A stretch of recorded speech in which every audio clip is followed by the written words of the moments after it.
तो मोदी 3.0 का पहला पूर्णकालिक बजट पेश हो गया। बजट मिडिल क्लास और नौकरी पेशा लोगों के लिए बड़ी राहत लेकर आया। जी हां, अब 12 लाख तक की आय पर कोई टैक्स नहीं देना होगा। वित्त मंत्री के ऐलान से इनकम टैक्स भरने वाले 10 करोड़ लोगों को राहत मिली है। हालांकि ये राहत सिर्फ नई टैक्स रिजिम वालों को ही मिलेगा। इनकम टैक्स में क्या कुछ बदलाव हुआ है, नए और पुराने टैक्स स्लैब में लोगों को कितना फायदा होगा, इस रिपोर्ट के जरिए समझ लेते हैं।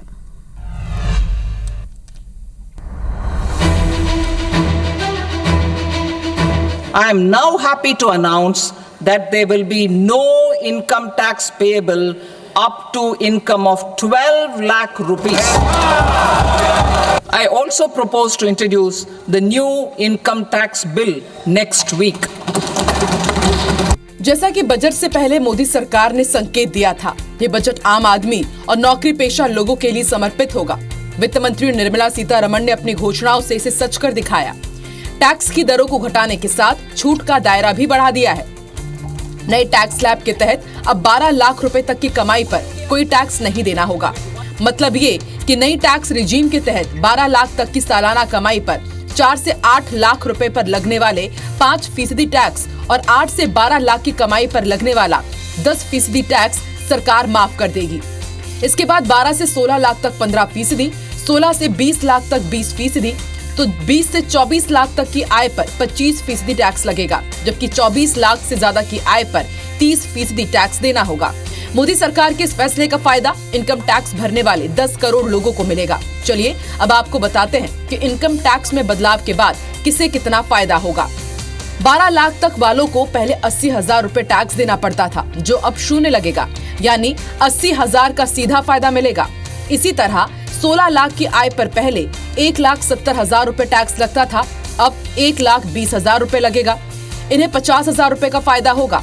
18 लाख की आय वालों को 70,000 का फायदा, 20 लाख की इनकम पर नए टैक्स स्लैब में 90,000 का फायदा मिलेगा, तो 24 लाख की आय वालों को 1,10,000 का लाभ होगा। केंद्रीय वित्त मंत्री निर्मला सीतारमण ने इसके अलावा 4 बड़े बदलाव भी किए। रेंट से होने वाली इनकम पर टीडीएस छूट दोगुनी की गई, यानी अब 6 लाख रुपए तक के सालाना किराए पर टीडीएस नहीं काटा जाएगा। सीनियर सिटीजन्स के लिए टैक्स में छूट दोगुनी हो गई है। बुजुर्गों को उनके ब्याज पर मिलने वाली टैक्स छूट को 50,000 से बढ़ाकर 1 लाख रुपए कर दिया गया है।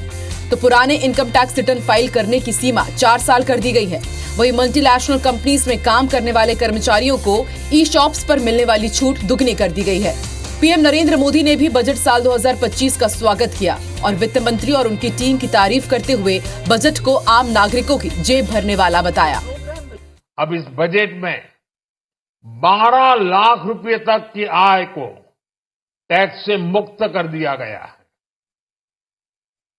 सभी आय वर्ग के लोगों के लिए टैक्स में भी कमी की गई है। इसका बहुत बड़ा फायदा हमारे मिडिल क्लास को, नौकरी पेशे करने वाले जिनकी आय बंधी हुई है, ऐसे लोगों को, मिडिल क्लास को इससे बहुत बड़ा लाभ होने वाला है। यानी मोदी 3.0 के पहले पूर्ण बजट में मिडिल क्लास को बड़ी राहत मिली है। सरकार ने अपने खजाने में 1 लाख करोड़ की कमी आने की परवाह किए बिना सीधे 12 लाख रुपए की कमाई को टैक्स फ्री कर दिया है। तो 24 लाख से ज्यादा कमाई करने वालों को भी 1 लाख रुपए से अधिक की बचत करने का मौका मिलेगा। Bureau report IBC 24। जो सदस्य इसके पक्ष में आ गए